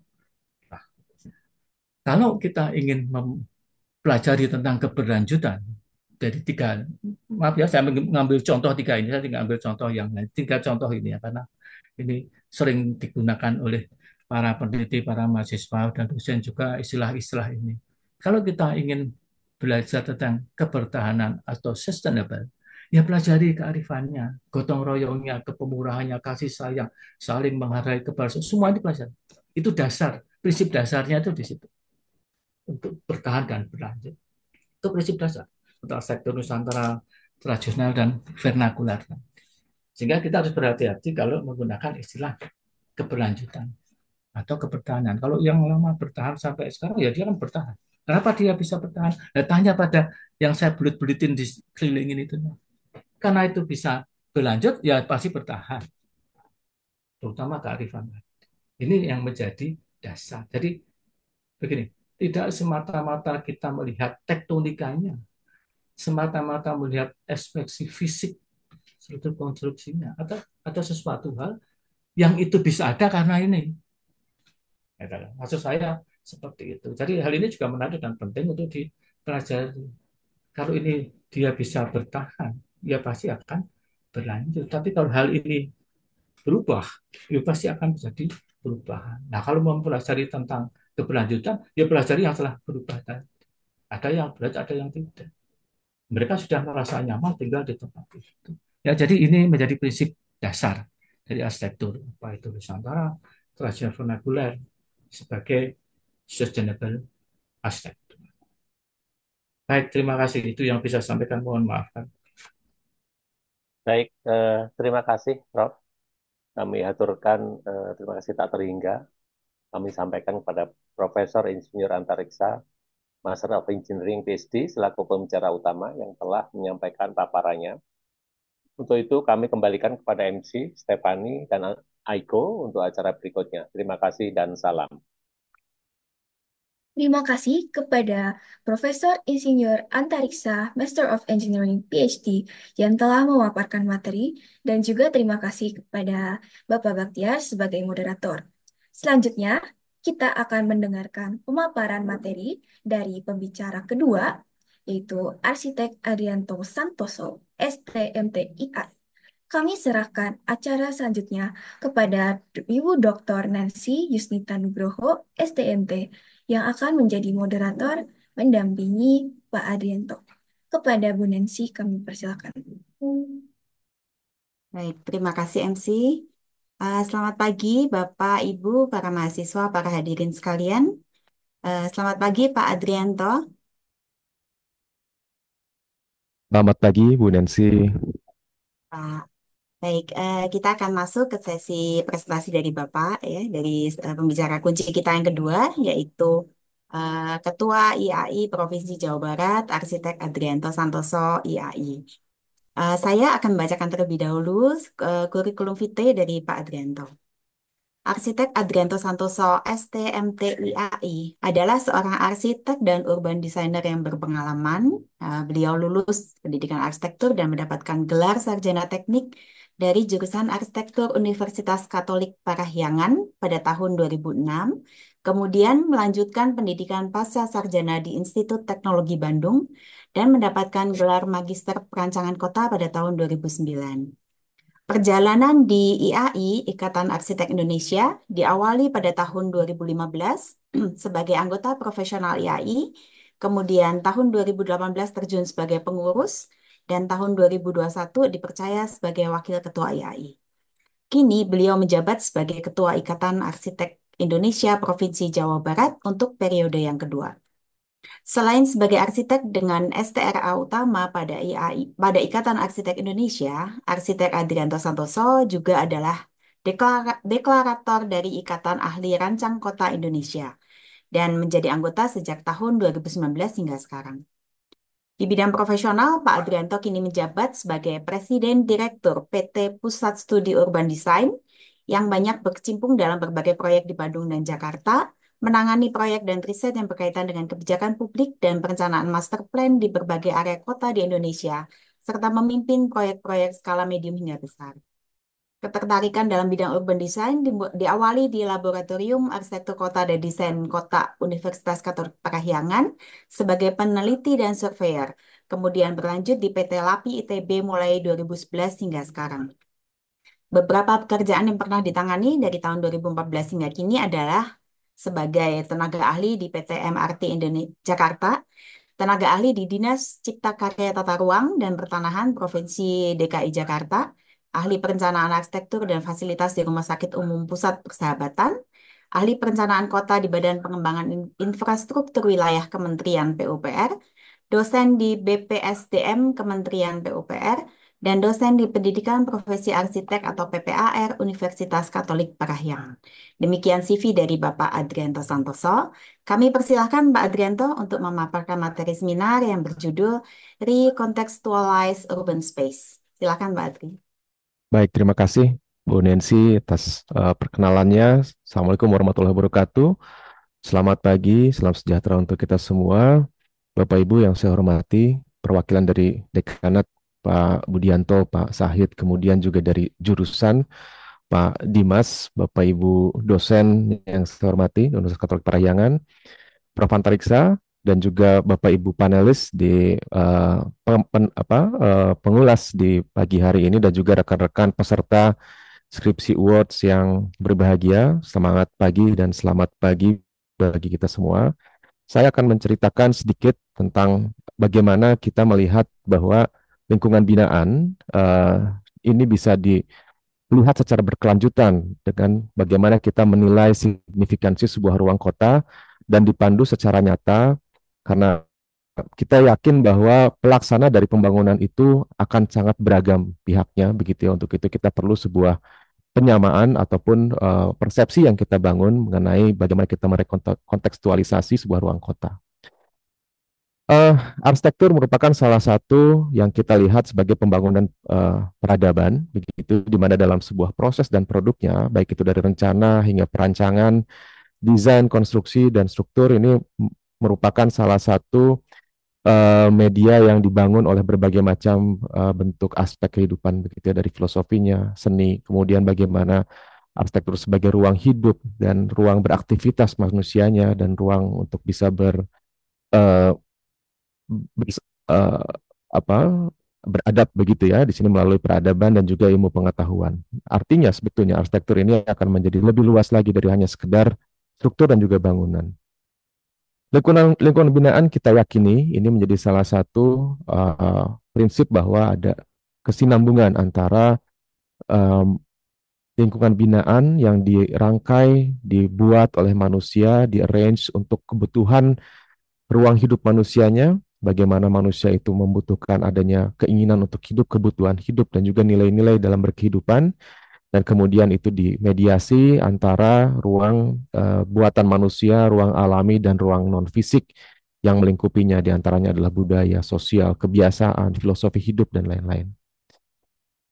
Arsitektur adalah sebuah refleksi dari sebuah kebudayaan, perjalanan sosial, dan juga tentu saja ada pengaruh dari political value ya dalam peradabannya, di mana desain dan konstruksi itu juga bisa menjadi sebuah ekspresi melalui adanya bangunan, monumen, struktur, kemudian juga aspirasi dan prioritas dari masyarakat, dan kemudian ada beberapa hal yang mungkin kita lihat adalah sebagai sebuah kepercayaan, tradisi, dan juga ambisi dari pelaku pembangunan atau inisiator pembangunannya. Artinya kita bisa melihat bahwa rangkaian dari arsitektur satu persatu membentuk sebuah rangkaian yang luas, yaitu kota, di mana kota tersebut juga tumbuh sebagai salah satu bentuk manifestasi dari bentuk-bentuk kekuatan fisik, sosial, budaya, ekonomi, politik yang membentuknya. Nah, mungkin kita juga bisa melihat bahwa perubahan atau pergantian dari kepemimpinan di sebuah daerah, kota dan kabupaten ataupun provinsi berpengaruh bagaimana kota itu bercerita tentang perubahan ruang fisiknya gitu ya. Ini nanti akan berpengaruh terhadap kebiasaan manusianya, dan kita bisa melihat bahwa intervensi dari perubahan tersebut terlihat dari bagaimana rencana tata ruang dan kota itu pun mendefinisikan ruang kotanya. Artinya kita melihat bahwa sebetulnya ruang kota itu untuk siapa, begitu ya. Kita kembalikan bahwa kontekstual itu sebetulnya menciptakan ruang kota yang sesuai konteks. Bagaimana perjalanan waktu saat ini dengan masa lalu itu akan jadi berbeda, kebutuhan ruang, populasi manusia, kemajuan teknologi itu akan mempengaruhi juga bagaimana sebuah ide, sebuah latar belakang pembangunan itu akan menjadi berbeda, begitu ya. Terutama juga desakan dari pembangunan, desakan ekonomi mempengaruhi bagaimana konteks pembangunan itu akan jadi berbeda. Namun di satu sisi ada tugas yang cukup penting bagi kita sebagai perancang, perencana, bagaimana kota ya melalui lingkungan binaan yang terkecil, mungkin bangunan, arsitektur, itu juga perlu mempertahankan jiwa dan juga kearifan lokal yang mungkin kita bisa menilai ini sebagai sebuah sense of place yang kerap kali sebetulnya ini kontekstualisasi ini hilang, sehingga sense of place ini berubah, begitu ya. Jiwa tempatnya ini menjadi berubah dan hilang, begitu. Yang ingin saya sampaikan pada saat ini adalah bagaimana sebuah bentuk analisis terkait dengan bagaimana kita menemukan adanya sebuah signifikansi terhadap sebuah ruang kota, itu kita perlukan untuk kita mendefinisikan dan juga menetapkan sebuah proses perancangan ruang kota yang berkelanjutan sesuai dengan signifikansi yang dimilikinya, begitu ya. Dan ini bagaimana riset dan desain beradaptasi secara responsif, begitu, bagaimana kontekstual, iklim budaya, dan juga dituangkan dalam bentuk regulasi, disesuaikan lagi dengan konteks kebaruannya melalui konsep, strategi, prinsip, dan intervensi. Ya. Di mana kita juga tidak bisa memungkiri bahwa perkembangan ekonomi juga sangat mempengaruhi perkembangan dunia dan juga kota. Globalisasi dan juga modernisasi mengantarkan kita umumnya adalah pada keseragaman. Nah, untuk itu sebetulnya penting bagi kita untuk sama-sama melihat bagaimana riset ini juga bisa menggali dan mempertahankan keberlanjutan sebuah konteks lokasi, terutama dalam konteks ruang kota. Saya akan mengambil contoh, mungkin di sini akan lebih banyak elaborasi antara pemahaman mengenai riset yang dituangkan dalam sebuah bentuk proyek pekerjaan. Dan kami mungkin di sini akan membawa Bapak Ibu dalam konteks kawasan pusat kota Bandung ya. Yang kita nilai sebetulnya kawasan pusat kota Bandung ini sebuah kota peninggalan era kolonial yang cukup banyak dikenali dan dilihat ini sebagai salah satu objek arsitektur abad 20 gitu ya. Di mana kita perlu melihat bagaimana nilai-nilai positif rekam jejak dari sejarah itu perlu dilestarikan. Ini kesepakatan dan dituangkan di dalam sebuah perda dan juga perwal menjadi landasan dalam proses perencanaan dan juga pengendalian pembangunan fisik ruang kotanya. Namun dalam perjalanannya, kota Bandung bergerak secara peran ini melebihi dari kapasitas pembangunan awalnya. Ada sebuah aglomerasi juga dengan beberapa ruang kota yang lain, di mana kapasitas dari populasi ini lebih besar daripada kota tersebut di awal direncanakannya. Artinya sebetulnya desakan pembangunan mengarah pada adanya tingkat kepadatan yang over capacity di dalam ruang kota yang di area pusat kota Bandung yang pembangunannya sangat terbatas ataupun ditekan secara populasi, begitu ya. Kemudian dasar perangkat aturan dan tata ruang kota ini diperlukan, terutama tidak hanya sebatas ruang regulasi tata ruang yang sifatnya generalis, tapi sebetulnya karena Bandung memiliki kekhasan dari berbagai macam konteks lingkungan yang awalnya dibangun. Kita memiliki area pusat kota, kita memiliki area pusat pemerintahan, lingkungan militer, lingkungan villa non-villa, lingkungan kampung, kota, pecinan, perdagangan, dan lain-lain, dan itu memiliki karakteristik yang berbeda-beda. Nah, untuk itu sebetulnya diperlukan adanya sebuah bentuk pengendalian ataupun guidelines yang siapapun nanti yang merancang, yang memiliki kesempatan untuk bisa merancang di kawasan-kawasan tersebut, paham bagaimana signifikansi sebuah kawasan tersebut dinilai, disepakati, dan juga dituangkan dalam bentuk regulasi yang lebih spesifik ya, atau spesialis. Ini adalah beberapa isu transformasi di mana pemadatan dari populasi, pemadatan dari lalu lintas ini kerap kali menjadi satu hal yang mungkin berpengaruh terhadap bagaimana pola berkehidupan di ruang kota, pusat kota Bandung ini menjadi berubah begitu ya. Kebutuhan ruang parkir, kebutuhan pencapaian orang door to door ini menjadi salah satu persoalan terhadap ekonomi juga begitu ya, dan kemudian penambahan beban lalu lintas, gaya arsitektur tipe usaha yang awalnya shop houses menjadi ruko pada umumnya tapi menjadi toko ya, kemudian juga pertumbuhan kawasan yang lebih banyak pada pembangunan yang mekar tanpa adanya kontrol ya, yang mungkin kita lihat ini sebagai sebuah urban sprawling ya, hingga hilangnya lahan-lahan potensial di area pusat kota ini menjadi ruang yang terdegradasi karena pemindahan dari atau ketidaksengajaan pemindahan dari area pusat-pusat kota yang lain. Gitu ya. Lainnya adalah kepemilikan lahan dan perubahan fungsi lahan yang berimbas pada pertumbuhan karena imbas dari pertumbuhan ekonomi dan juga pergerakan kota. Ini yang mungkin kita melihat bahwa diperlukannya adalah sebuah dokumen yang mungkin menerjemahkan dari regulasi, kemudian kajian-kajian riset, dan juga dokumentasi-dokumentasi existing signifikansi kemudian dikaji kembali hingga mendapatkan sebuah informasi yang dituangkan menjadi aspek-aspek pengendalian di sebuah kawasan. Nah, gap ini perlu diharmonisasi antara pengendaliannya, kemudian mekanisme insentif disinsentif dan juga kelembagaan dan pengelolaannya sehingga hilangnya karakteristik dan identitas kawasan ini sebetulnya bisa diantisipasi dengan adanya sebuah kesinambungan dari hierarki regulasi peraturan kota. Yang menjadi objek studi adalah kawasan pusat kota Bandung yang kita lihat dan kita nilai ini merupakan awal pemindahan dari pendopo yang awalnya ada di Krapyak ya, kemudian pindah ke area koridor utama dari jalur pos Dandos, dan ini sebetulnya menjadi satu titik bagaimana kawasan pusat kota Bandung bergerak dan juga dikembangkan begitu ya. Kita bisa melihat ada beberapa aspek yang dan juga bangunan, sumbu, kemudian juga koridor yang mewarnai keberadaan dari kawasan pusat kota Bandung.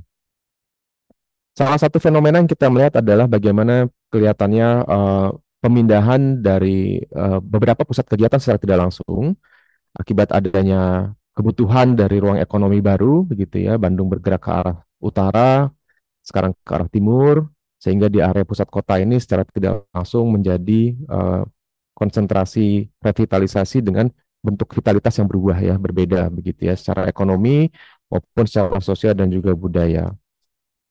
Ada beberapa hal yang mungkin saya coba simplifikasi terkait dengan bagaimana persoalan dan isu kawasan ini terjadi, gitu ya. Antara kebijakan regulasi pembangunan kota dengan karakteristik kawasan, kami pernah memberikan sebuah perbandingan. Ini terjadi sebuah perubahan, begitu, di mana aturan yang generalis ini cenderung bisa memberikan sebuah dampak perubahan dari karakteristik kawasan existing. Ya. Untuk itu sebetulnya kebijakan regulasi pembangunan ini perlu ditinjau kembali ataupun dibuat sebuah pertampalan regulasi yang lebih spesifik atau lebih spesialis ya di sini. Ini adalah beberapa contohnya begitu ya. Tipologi bangunan deret arcade ini kemudian terdegradasi secara tidak langsung ya karena tadi ya perubahan dari titik pusat kegiatan kota, kemudian juga kebutuhan akses kendaraan ya. Ini juga menjadi salah satu kebiasaan masyarakat pada saat ini, bahwa ketergantungan terhadap kendaraan pemotor ini juga berpengaruh terhadap bentuk dari kebutuhan ruang ekonomi begitu ya. Dan yang lainnya adalah mengenai masalah penyelenggaraan dari aturan tata teknis tata bangunan. Daerah sempadan menghilangkan area build to line begitu, irama karena ada penggabungan lahan, profil bangunan juga jadi berubah begitu ya. Lain-lain adalah isu mengenai sirkulasi dan transportasi, di mana kebutuhan ruang gerak sekarang masih didominasi oleh kendaraan pada umumnya. Namun ruang yang disediakan pada saat direncanakan tidak mempersiapkan kebutuhan volume dari kendaraan yang saat ini cukup besar begitu ya. Yang sehingga yang kita lihat adalah bagaimana ruang-ruang kota kita, terutama di area pusat kota ini, erat kaitannya dengan penumpukan on-street parking ya, ataupun sebetulnya parkir yang tidak direncanakan ya atau dilarang begitu ya. Dan terlebih daripada itu sebetulnya konteks kebutuhan ruang kota ini akan menjadi terdegradasi dengan penambahan populasi yang seyogianya ruang ini untuk manusia ini menjadi berubah menjadi untuk kendaraan ya. Artinya kami melihat di sini bahwa signifikansi ruang ini juga menjadi cukup penting begitu. Apa saja aspek yang dinilai begitu ya. Kita melihat di kawasan pusat kota ada beberapa hal dari pola jalannya, kelas dan lebar jalan, tipe persilnya juga ini juga berubah. Perlu dipertahankan, diatur. Jika ada pengembangan yang melebihi dari ruas persil tersebut, kelihatannya ini menjadi satu hal yang perlu diatur bagaimana pemisahan dari kafling tersebut bisa diantisipasi.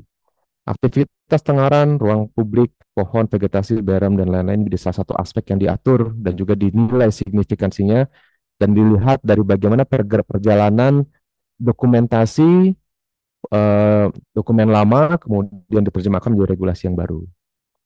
Dan kemudian juga kawasan pecinan, kekhasannya seperti apa, begitu ya, bagaimana sebetulnya ruang di area perimeter berpengaruh juga terhadap ruang kampung yang ada di area inner blocknya, dan ini menjadi satu kesatuan dari fungsi dan juga kebiasaan masyarakat untuk berekonomi juga tinggal. Perubahan tersebut juga didominasi dengan adanya perubahan dari pola orang berusaha, ruko, shop houses berubah menjadi toko, ini juga berpengaruhi dari pembentukan ruang fisik dan juga karakter koridor ruang jalan, terutama ini di area pecinan, gitu ya.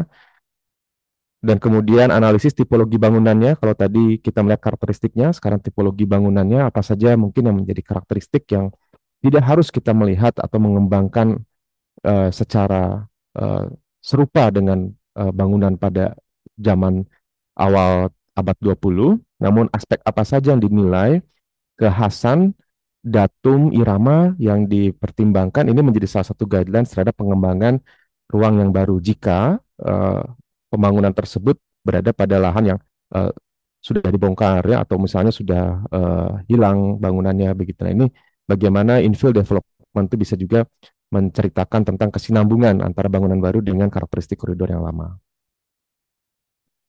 Ini adalah rumah toko gaya kolonial ya, dan kemudian bagaimana mengidentifikasi, kita lihat lini masanya dan bagaimana ini bisa diintegrasikan dengan inovasi yang juga dibutuhkan di masa yang sekarang. Bangunan pelayanan pemerintahan, karakteristiknya lebih luas, lebih besar-besar begitu ya, ini juga menjadi salah satu hal yang dinilai apa saja nilai signifikansi bangunannya. Selain tadi nilai signifikansi koridor kawasannya, ini nilai signifikansi bangunannya. Nah, sehingga kita melihat bahwa dalam proses pembangunan ruang kota ini tidak bisa dilepaskan bahwa ada konteks panduan ya, urban design ini menjadi pengisi dari kehampaan perancangan antara urban planning, landscape arsitek ya, menjadi sebuah output yang berkesinambungan antara perencanaan dan juga pembangunan hingga level yang lebih detail begitu. Nah, bentuk panduan tersebut terjemahkan bagaimana antar koridor, antar subblok, antar blok ini punya karakteristiknya masing-masing. Penguatan karakter koridor aksisnya itu diterjemahkan nanti ke dalam setiap pembentukan elemen bangunan yang berpengaruh terhadap ruang kotanya begitu ya di sini. Termasuk juga antisipasi terhadap kebutuhan aktivitas yang baru ya, penyediaan untuk jalur penyandang disabilitas, ruang parkir sepeda, rabot jalan, kemudian juga sarana dan prasarana transportasi massal ini juga dipertimbangkan ya.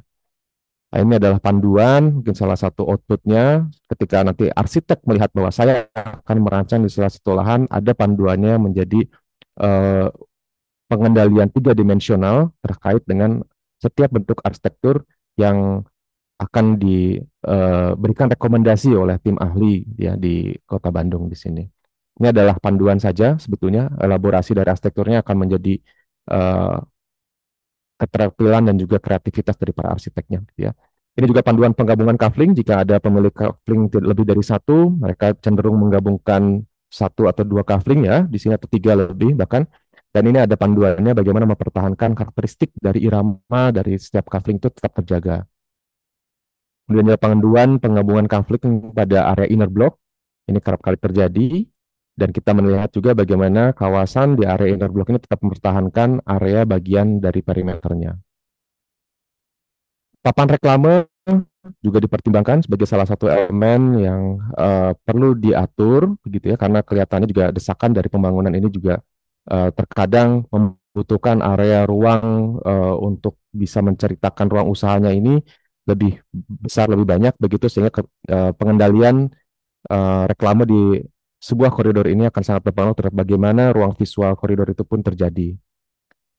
Akses masuk bangunan jika ada pengembangan di area pembangunan baru di inner block ya juga diatur, dan kemudian skenario dari rekonstruksi ruang jalan pun ini dipandu begitu ya. Bagaimana penambahan jalur khusus sepeda, jalur khusus bus yang tertuang dalam regulasi dipertimbangkan begitu ya, dengan adanya skenario pengembangan awal, pengembangan interim, jangka panjang, skenario akhir gitu ya. Ini skenario awal, kemudian perubahan dari layout parkir, kemudian penambahan jalur pejalan kaki, dan tetap mempertahankan bagaimana interface antara bangunan dengan ruang pejalan kaki itu tetap terjaga sesuai dengan nilai signifikansi yang sudah ditetapkan. Nah, ini adalah koridor jalan di salah satu jalan Dewi Sartika ya. Ini salah satu contoh juga, saya sedikit bergerak ke arah Kota Tua Jakarta, begitu ya, bagaimana panduan mengenai ruang koridor ini pun tertuang dalam sebuah panduan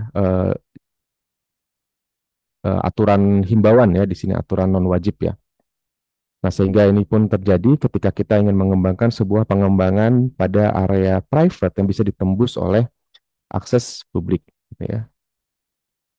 Nah, ini adalah salah satu contoh pengembangan ekonomi pun bisa diregenerasi dengan adanya inovasi dari pengembangan fungsi ya dan juga sirkulasinya. Dan ini di area stasiun Beos, ketika ada pengembangan dari sarana angkutan umum massal underground MRT, pertimbangan untuk bisa mengembalikan ruang transit sebagai ruang asosiasi atau orientasi ruang di kawasan sekitar Beos ini perlu dilakukan dengan membuat sebuah plaza transit yang terhubung nanti dengan stasiun Beos dan juga stasiun MRT. Ya. Kita mempertimbangkan bagaimana jumlah volume orang yang akan muncul dalam jumlah yang banyak, ini harus diantisipasi tanpa terjadi konflik sirkulasi antara manusia dengan kendaraan. Beberapa sudut pengamatan visual impact pun tetap dipertimbangkan supaya tidak merusak ataupun menghalangi dari penciptaan dari ruang visual bangunan-bangunan yang ada di sekitar stasiun Beos ya. Nah, ini juga kita simulasikan ya. Dan ini adalah area ruang plaza terbuka yang tetap memperhatikan keberadaan dari stasiun Beos sebagai salah satu ruang penerima di area selatan dari stasiun Kota Tua, area dalam tembok Kota Tua di Jakarta ya, di Batavia dulu. Baik, ini sebagai penutup mungkin saya akan melihat bahwa kalau kita mendengar tadi rangkaian bagaimana hubungan antara planning sampai ke arsitektur, kemudian ada urban design atau perancangan kota yang menceritakan secara 3 dimensional regulasi-regulasi arahan dari planning, siogianya ini menjadi salah satu renungan bagi kita bahwa arsitektur kota itu diingat ya, bukan hanya karena perencanaannya saja, tapi lebih kepada pengalaman yang dialami begitu. Dan pengalaman yang dialami erat kaitannya bagaimana aktivitas orang, ruang kota secara fisik itu juga memiliki keberlanjutan secara nilai signifikansinya begitu. Dan ini kearifan lokal saat ini juga di profesian di IAI kita memiliki ada lisensi nantinya yang berlaku di setiap provinsi, itu juga menjadi salah satu aspek keperanatan yang kita nilai menjaga nilai lokal dari setiap provinsi begitu ya. Dan inilah tugas masing-masing dari disiplin ilmu yang berpengaruh bagaimana city character building ini juga bisa merupakan sebuah kolaborasi tidak hanya dari arsitek tapi berbagai macam stakeholders yang saya pikir ini juga menjadi salah satu bentuk kolaborasi yang harus dibangun begitu di setiap kota dan kabupaten untuk bisa menerjemahkan dan juga mendefinisikan kembali konteks dari ruang kota sampai ke arsitektur yang menjadi kekhasan dari kota tersebut begitu ya, kota masing-masing. Terima kasih, mungkin ini yang bisa saya sampaikan untuk pagi hari ini. Jika ada kekurangan dan kesalahan dalam penyampaian, mohon dimaafkan. Semoga kita selalu sehat dan sukses selalu. Assalamualaikum warahmatullahi wabarakatuh. Terima kasih, saya kembali ke Bu Nancy. Ya, baik. Terima kasih Pak Arsitek Adrianto Santoso, IAI. Pak Adri dan Bapak Ibu, para mahasiswa hadirin sekalian, izinkan saya menggarisbawahi beberapa hal dari apa yang sudah disampaikan oleh Bapak Adrianto. Pak Adrianto tadi mengingatkan bahwa arsitektur itu luas, ya, tidak sekedar struktur dan bangunan, tetapi mencakup hal yang lebih kompleks, terlebih apabila kita sudah bicara mengenai kawasan atau area yang lebih luas, misalnya ruang kota. Ya. Berbagai kebijakan bisa berpengaruh pada perubahan suatu ruang kota ke depannya. Proses perencanaan ruang kota yang berkelanjutan perlu mengacu pada konteks, strategi, prinsip, intervensi yang peduli pada konteks iklim, sosial budaya, dan regulasi yang ada. Nilai-nilai positif dari rekam jejak sejarah perkembangan Kota Bandung juga perlu diperhatikan gitu ya. Dalam hal ini, Bandung misalnya punya banyak kekasan dalam hal secara arsitektur dan bangunan-bangunannya, dan ini juga tentunya perlu didukung saat ini sudah, tetapi perlu lagi diperkuat gitu oleh suatu guideline berupa regulasi untuk menyikapi potensi dan permasalahan cagar budaya di Kota Bandung misalnya. Hal lain, katakanlah kepadatan Kota Bandung, itu juga memunculkan permasalahan di pusat Kota Bandung maupun bagian lain kota yang perlu diteliti. Beberapa contoh analisis kontekstual terhadap Kota Bandung sudah dilakukan, misalnya terhadap kawasan perdagangan atau pecinan, rumah toko, bangunan pemerintahan, dan hal-hal itu sudah dikaji signifikansinya, gitu ya, dan perlu menjadi satu pertimbangan bagi kebijakan perencanaan Kota Bandung. Dengan demikian, Bapak Ibu, penelitian-penelitian arsitektur, misalnya pada ruang kota, itu sangat penting artinya dalam pengembangan kota dan arsitektur yang berkelanjutan.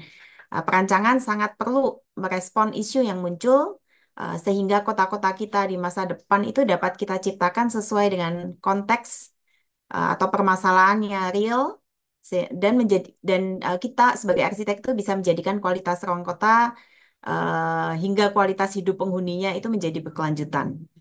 Semoga penelitian-penelitian arsitektur yang akan juga dipaparkan dalam seminar Skripsi Awards setelah ini itu bisa menjadi inspirasi perancangan, bahkan titik awal perumusan kebijakan di bidang perencanaan arsitektur maupun ruang kota yang berkelanjutan.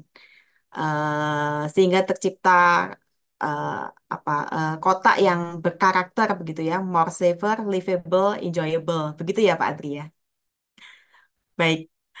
Oke, saya kembalikan ke MC, silahkan melanjutkan acara berikutnya.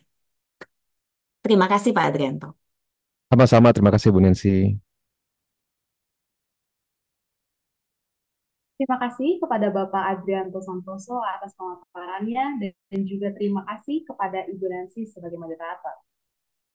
Dengan berakhirnya penyampaian materi dari kedua pembicara utama, kita akan masuk ke sesi berikutnya, yaitu presentasi dari para hadirin Skripsi Awards ke-22 2024 periode kedua yang akan dibahas oleh para pengulas serta ditanggapi oleh para hadirin acara dalam bentuk diskusi dan tanya jawab. Tersedia 4 breakout room yang dapat hadirin saksikan, yaitu Ruang pertama dengan tema studi budaya, ruang kedua dengan tema studi makna, ruang 3 dengan tema studi performa bangunan, dan ruang terakhir, ruang 4, yaitu dengan tema studi kota. Selanjutnya diinformasikan juga untuk seluruh penyaji dan hadirin umum bahwa link presensi dan pendataan sertifikat Unpar maupun IAI akan diberikan di akhir rangkaian acara Skripsi Award ini. Untuk selanjutnya kami persilakan Bapak, Ibu, dan rekan-rekan untuk bergabung pada breakout room sesuai dengan pilihannya masing-masing. Silakan klik join breakout room untuk mendengarkan presentasi dari para penyaji. Terima kasih.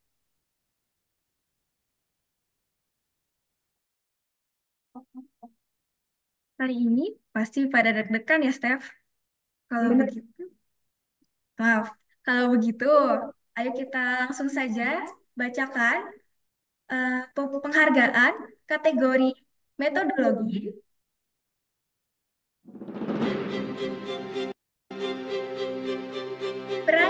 pertama adalah Abdullah Fikri Shahab dengan judul Social Sustainability pada Masjid Jami Jabirul Falah, Kota Bandung.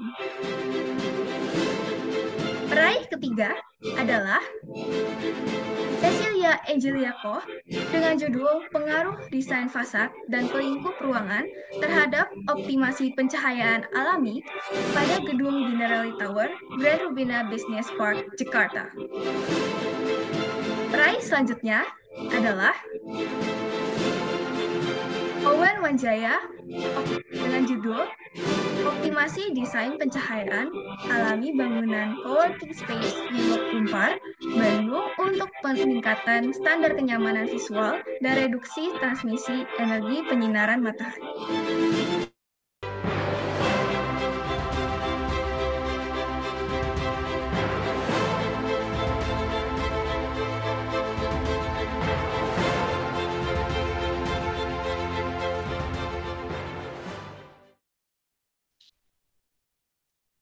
Dipersilakan kepada Bapak Dr. Insinyur Bakhtiar Fauzi untuk memberikan sepatah dua patah kata kepada para peraih award. Baik, terima kasih Saudari Aiko dan Stefani selaku MC. Jadi saya ucapkan selamat dan sukses ya. Mungkin di sini saya sebutkan yang pertama adalah Regina Naomi Jasmine, kemudian Abdullah Fikri Shahab, yang ketiga Cecilia Angelia Koh, dan satu lagi Owen Wangjaya. Saya kira hasil dari kategori penelitian ini juga menjadi sesuatu yang menarik ya. Jadi saya ucapkan selamat sehingga pengetahuan pembelajaran dari metodologi penelitian arsitektur yang telah dicapai ini tentunya bisa menjadi satu titik berangkat dan referensi tentunya pada saat kita melakukan sebuah penelitian baik di lapangan maupun di dalam proses metodologi penulisan itu juga menjadi sesuatu yang penting.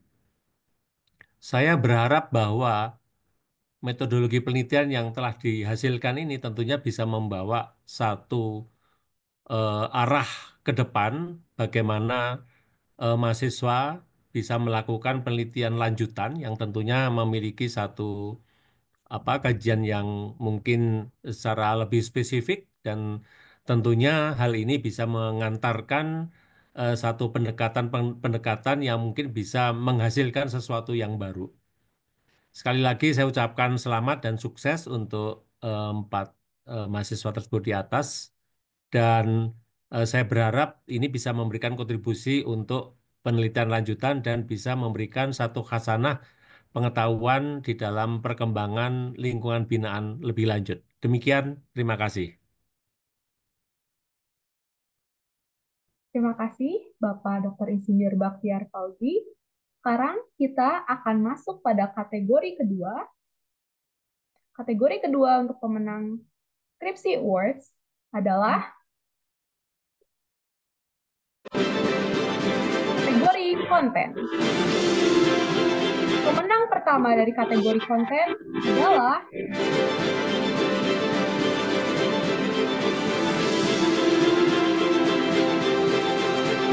Muhammad Iqbal dengan judul Penyandingan Pola Tatanan Arsitektur. Pemenang kedua adalah Reina Kusuma dengan judul Arsitektural untuk Ruang. Pemain ketiga adalah Renabel pola dan kualitas material yang dilakukan di Pemenang keempat adalah Sean Jopan dengan judul Kajian Aksesibilitas dan Kawasan Pantai Indah Kapuk berdasarkan teori keberagaman dan transportasi dalam prinsip transit oriented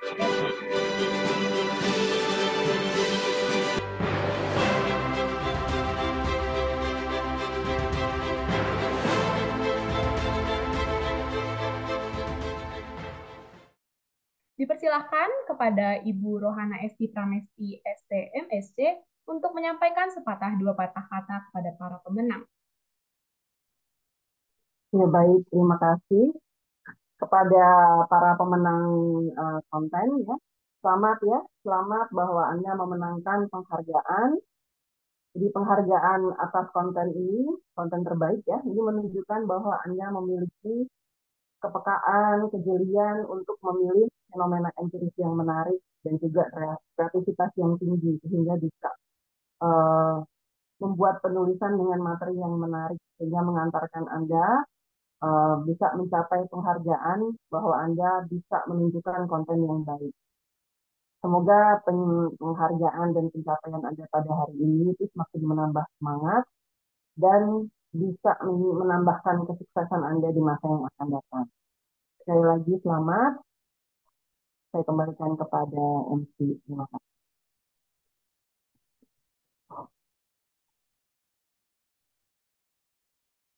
Baik, terima kasih Ibu Rohana Esti Pramesti. Berikutnya, penghargaan kategori pembahasan.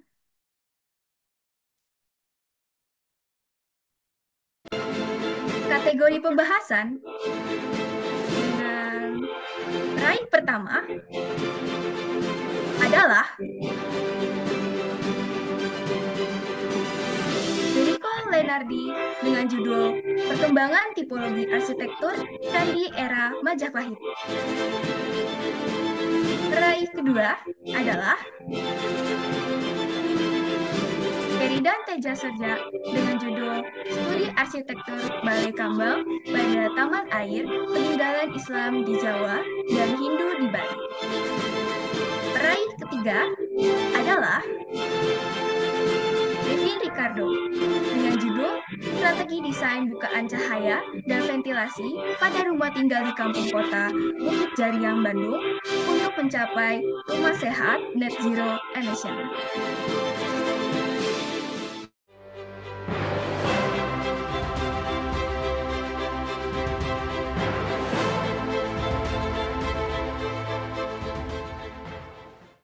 Dipersilakan kepada Ibu Dr. Indri Arstrina STMA untuk memberikan sepatah dua kata kepada para pemenang. Terima kasih. Pertama saya sampaikan selamat kepada Saudara Sheridan Teja Surya, Saudara Jericho Lainardi, dan Saudara Devin Ricardo Hendrato sebagai pemenang pada kategori pembahasan. Semoga penghargaan ini dapat menjadi titik penting untuk selanjutnya, sehingga dapat lahir karya-karya terbaik lainnya dari saudara sepanjang perjalanan saudara setelah proses skripsi ini. Selalu semangat. Terima kasih. Saya kembalikan kepada MC. Baik, terima kasih Ibu Indri Astrina. Sekarang kita akan masuk pada kategori penulisan. Peraih pertama kategori penulisan adalah Gilang Erlangga dengan judul Studi Ragam Wujud Arsitektur Percandaian Muara Jambi. Peraih penghargaan kedua adalah Dennis Noel dengan judul Pengaruh Psikologi Warna terhadap keaktifan anak dalam pembelajaran di TK Bintang Rupiah. Peraih ketiga adalah Felicia Leora Wulandari Suyanto dengan judul Evaluasi Pasca Huni pada Grand Cendana Residence Kabupaten Bandung. Peraih keempat adalah Bernadette Claudike dengan judul Evaluasi Kinerja Bangunan Gedung Hijau pada Masjid Al-Ijabah Bandung.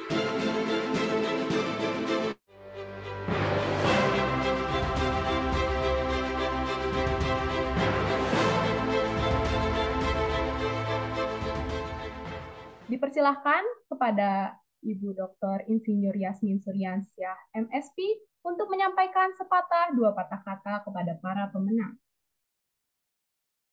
Terima kasih, Stefani. Ya, walaupun komunikasi arsitektural seringkali lebih banyak disampaikan melalui atau dalam bentuk gambar, diagram, sketsa, Namun penyampaian ide berupa narasi, baik secara lisan maupun tulisan, merupakan hal yang sangat mendasar dalam berkomunikasi dan menyampaikan gagasan serta hasil pemikiran. Kemampuan menyampaikan tulisan yang terstruktur dengan baik, lugas, jelas, sistematik, mudah ditangkap dan dimengerti, serta menarik walaupun disajikan dengan cara yang sederhana, tentunya sangat penting dimiliki oleh seorang lulusan atau sarjana arsitektur sebagai bekal untuk berkiprah dan berkarir, baik sebagai arsitek maupun di bidang lain.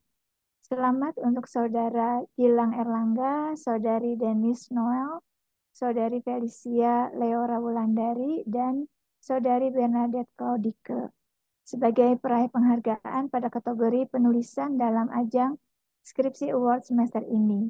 Semoga bermanfaat untuk saudara-saudari sendiri dan juga dapat dijadikan teladan oleh orang lain. Sekali lagi selamat, semoga sukses di masa depan. Terima kasih. Saya kembalikan kepada Stephanie. Terima kasih. Baik, Ibu, terima kasih Bu Yasmin Suryansyah. Saya ambil alih kembali. Selanjutnya, penghargaan kategori poster itu peraih pertama dengan nama Sean Valanci berjudul Evaluasi Adaptasi Rumah Adat Tambi sebagai referensi pada rancangan Perpustakaan Walandang, Sulawesi Tengah. Peraih kedua yaitu Paswa Rahma Sidarta dengan judul Design Thinking Rekotomo Prasetyo pada perancangan Masjid At-Thohir, Depok. Peraih ketiga adalah Fania Angela Rico dengan judul Pola Pembentukan Struktur Polyhedron Hiperbolik Paraboloid Studi Kasus Objek Bambu di Hotel Element by Bastek, Ubud, Bali. Dan peraih keempat adalah Felicia Leora Wulandari Suyanto dengan judul Evaluasi Pascahuni pada Grand Cendana Residence Kabupaten Bandung.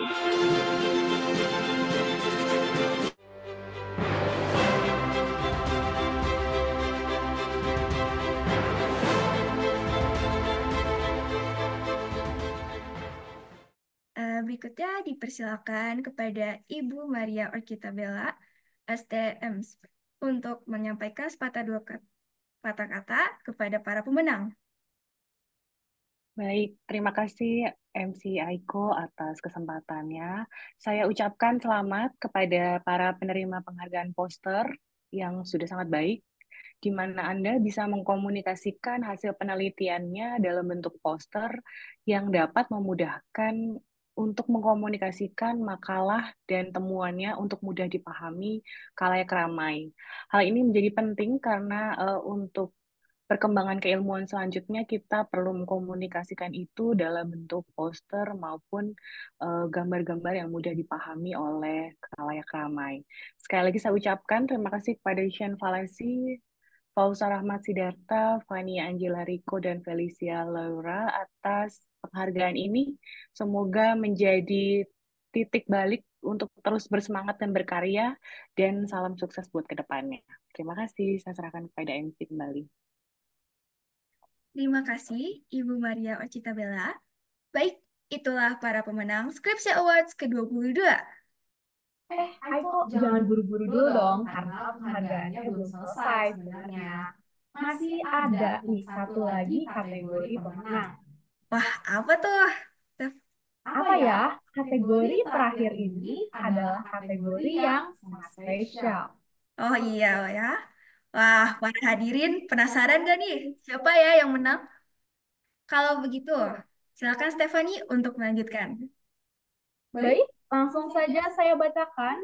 Peraih kategori penyaji terbaik adalah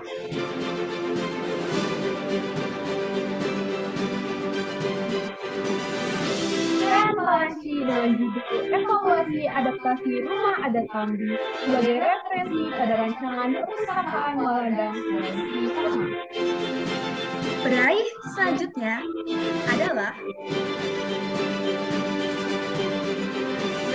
David Pedro Manurung dengan judul Kajian Kritis Critical Regionalism pada Bangunan Teater Taman Ismail Marzuki. Peraih selanjutnya adalah Aditya Bayu Aji Sorando dengan pengaruh desain terhadap pergerakan udara dan pengembangan thermal pada bangunan Sanatorium Paint Garden. Dan inilah peraih terakhir kita, yaitu Rizal Fergianto dengan judul Pengaruh Feng Shui Teori Air dan Bentuk terhadap Zona Kuliner di Jalan Cibadak 1 arah Bandung.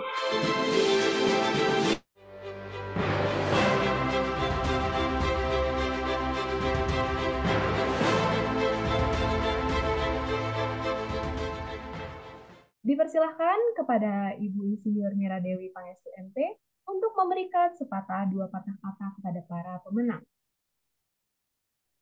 Ya, selamat saya ucapkan untuk capaiannya.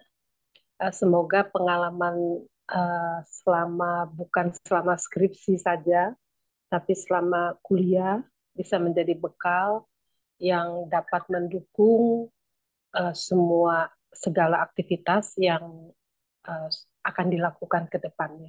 Selamat, Tuhan memberkati dan menyertai.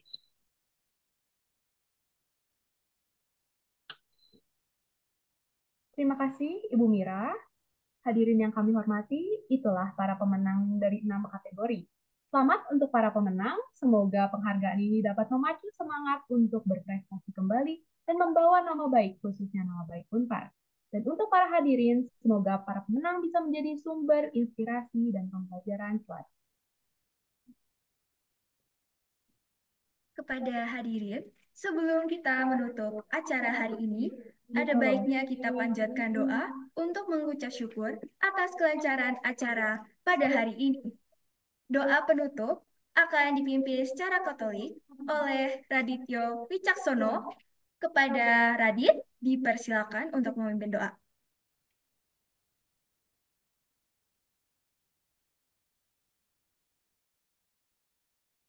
Baik, Bapak Ibu, saya akan mimpin doa untuk menutup hari ini. Doa akan saya pimpin dalam secara Katolik, dalam nama Bapa dan Putra dan Roh Kudus. Amin. Selamat siang Bapak. Pada saat ini kami telah menjalani acara Skripsi Awards kedua, periode kedua. Kami sangat bersyukur karena pertemuan yang kami adakan membuatkan kiranya hasil dari pertemuan atau acara kami ini membawa pembaruan serta berkat bagi seluruh hadirin Zoom kali ini. Kami unjukkan doa ini ke dalam tangan-Mu, demi Yesus, Tuhan dan pengantara kami. Dalam nama Bapa dan Putra dan Roh Kudus. Amin.